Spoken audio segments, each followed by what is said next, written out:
The airport was alive with its usual symphony of noise. The beeping of carts, the hum of conversations, and the rhythmic clattering of suitcase wheels against tile floors. Travelers from all walks of life filled the expansive terminal, each carrying their stories and destinations. Among them was 65-year-old Martha Johnson, a proud but modest black woman who had always carried herself with quiet dignity. Her weathered face bore lines of hardship and love, and her silver hair was neatly pulled back into a bun. Martha had grown up in the Deep South during the height of the Civil Rights Movement. Those years had taught her resilience and grace, even in the face of adversity. But nothing about her demeanor hinted at her connection to one of the country's most successful airline entrepreneurs. For Martha, she was just a mother, eager to reunite with her son after years apart. Today, she clutched a one-way economy class ticket to California. It had taken months of careful saving from her pension to afford this flight, and she had planned every detail meticulously to surprise her son Jonathan on his 40th birthday. Jonathan had insisted on flying her out in style many times before, but Martha, fiercely independent, had always declined. She wanted to show him she could manage on her own terms. At the check-in counter, Martha stood patiently behind a line of harried passengers.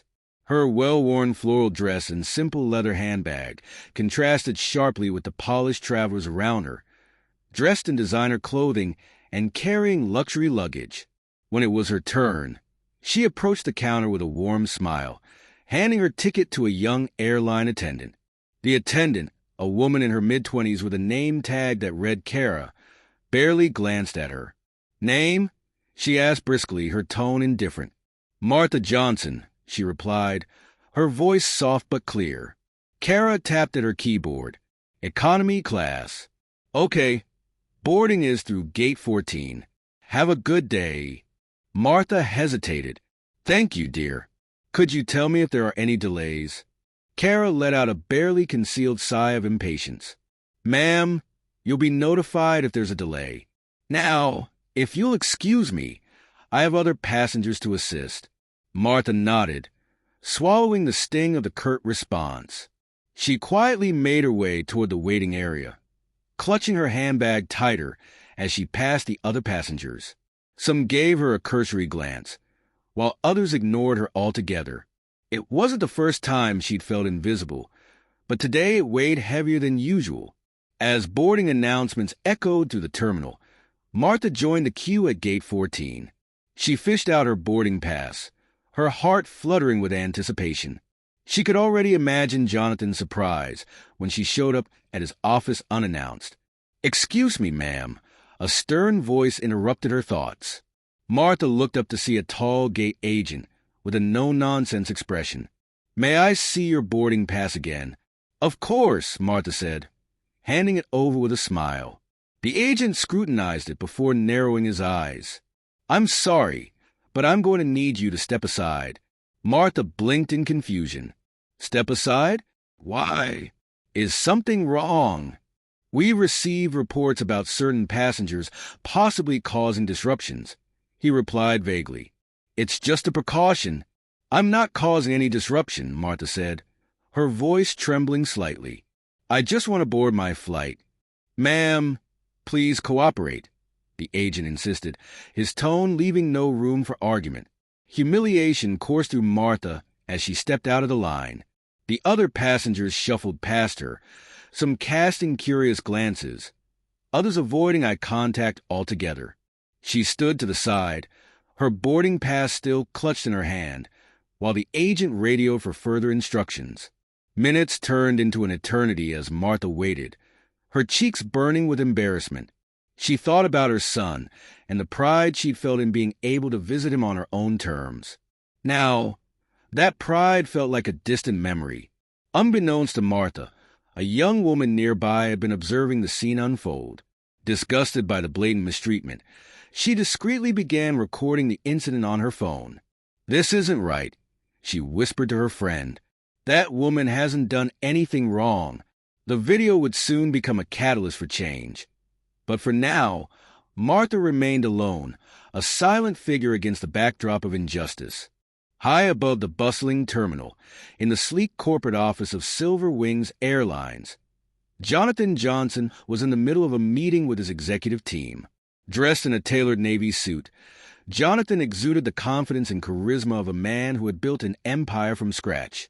At 40 years old, he was one of the youngest and most successful airline CEOs in the country. Jonathan had always credited his success to his mother. Growing up, he'd watched Martha work tirelessly to provide for him, often taking on multiple jobs to make ends meet. Her unwavering faith in his potential had driven him to excel, and he had vowed to repay her sacrifices by building a life they could both be proud of. As the meeting adjourned, Jonathan's assistant Rachel entered the room. "Mr. Johnson, there's something you need to see," she said, her tone urgent.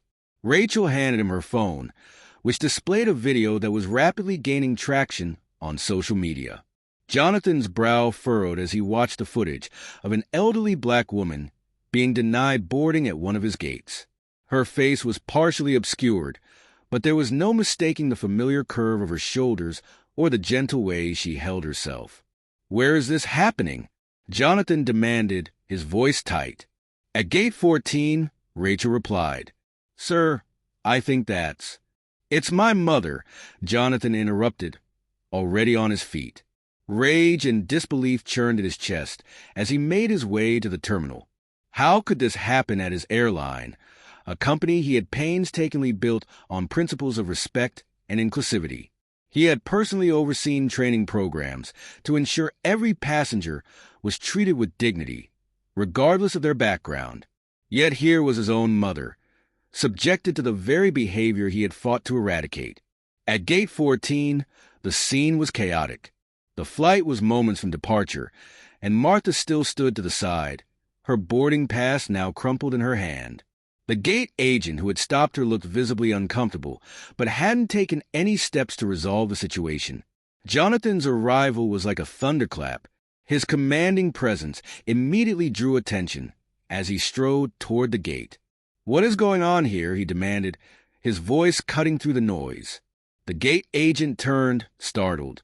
"Sir, we were just—" "Explain to me," Jonathan interrupted, his voice ice-cold, "why this passenger has been singled out."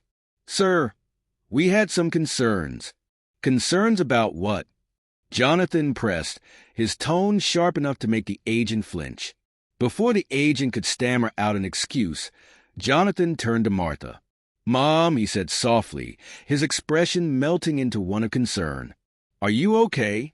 Martha's eyes welled with tears as she nodded. "I didn't want to cause a fuss, Jonathan. I just didn't understand why they wouldn't let me board." Jonathan turned back to the gate agent, his jaw clenched. "This is unacceptable. You've humiliated my mother and failed to uphold the standards of this airline. Consider this your last warning." He gestured to the rest of the staff. "This flight will not leave until my mother is seated. Do I make myself clear?" The commotion at gate 14 subsided as Jonathan took charge, his authority undeniable. Staff hurried to comply with his orders, ensuring Martha was seated comfortably in first class, a gesture he insisted upon despite her gentle protests. "Jonathan," Martha whispered as they walked together toward the jet bridge, "you didn't need to make such a scene. I'm fine with economy." "Mom," Jonathan said, his voice firm but warm, "this isn't about class. It's about respect. What happened to you is unacceptable, and I won't let it slide. You deserve better." Passengers watched in awe as the airline CEO personally escorted the elderly woman onto the plane. Whispers rippled through the cabin, some curious, others filled with guilt. Among them was Kara, the gate attendant who had dismissed Martha earlier. Her face burned with shame as she realized the magnitude of her actions. She had overlooked a person's dignity, focusing instead on superficial judgments.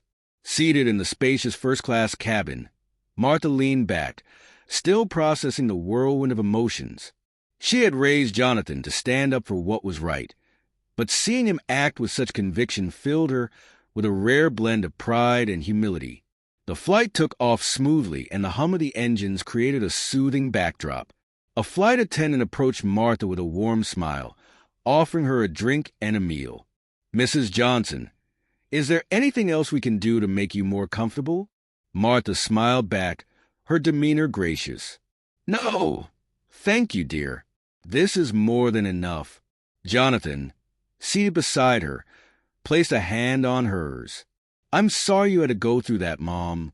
"It's not the first time, Jonathan," she said, her voice tinged with sadness. "And it might not be the last. But I've learned to rise above it. What matters is how we respond, not just for ourselves, but for those who come after us." Jonathan listened intently, his admiration for his mother growing with each word. He realized that her strength wasn't just in enduring hardships, but in her ability to forgive and inspire change. As the flight progressed, Jonathan used the time to reflect on his responsibilities as a leader. It wasn't enough to create policies on paper. He needed to ensure those policies were lived out in every interaction. He pulled out his tablet and began drafting a plan for a comprehensive retraining program for all Silverwing staff, focusing on empathy, cultural sensitivity, and the importance of treating every passenger with dignity. Meanwhile, Martha struck up a conversation with a young woman seated across the aisle. It turned out the woman was the one who had recorded the incident at the gate. "I didn't know who you were at first," she admitted, "but I knew what happened wasn't right. I wanted to make sure the world saw it." Martha smiled warmly. "Thank you for standing up. Sometimes it takes courage to do what's right, even when it's uncomfortable." The woman nodded, her resolve strengthened by Martha's grace. "Your story will inspire so many people." By the time the plane landed in California, news of the incident had already gone viral. The video, coupled with Jonathan's swift actions, sparked a nationwide conversation about discrimination and accountability. Jonathan was inundated with calls from reporters, activists, and even government officials, all commending his stance and asking how he planned to address systemic issues in the airline industry. At a press conference held later that week, Jonathan stood alongside Martha as he announced Silverwing's new initiative, the Wings of Respect program. The program would involve retraining staff, creating a passenger advocacy board, and instituting a zero-tolerance policy for discriminatory behavior. "This isn't just about one incident," Jonathan said, addressing the crowd. "It's about creating a culture where every passenger feels valued, regardless of their background. My mother taught me that respect is a two-way street, and it's time we pave that street with compassion and understanding." Martha's presence at the conference added a personal touch that resonated deeply with viewers.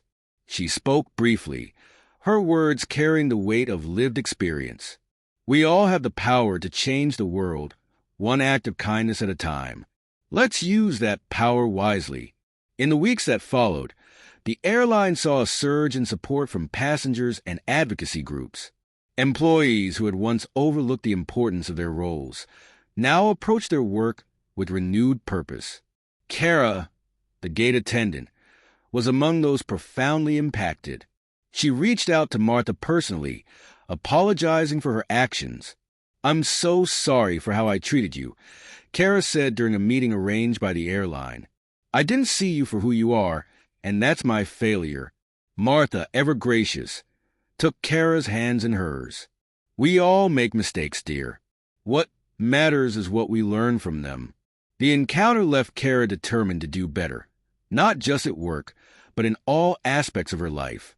For Martha, life returned to its usual rhythm, but her heart was fuller knowing that her journey had sparked something greater.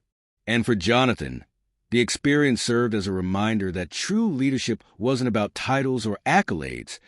It was about making a difference, starting with the people who mattered most. As mother and son sat together in Jonathan's California home, reminiscing about old times, Martha looked at him with a twinkle in her eye. "You've come a long way, my boy." Jonathan smiled, his gaze filled with gratitude. "Only because I had you to guide me, Mom."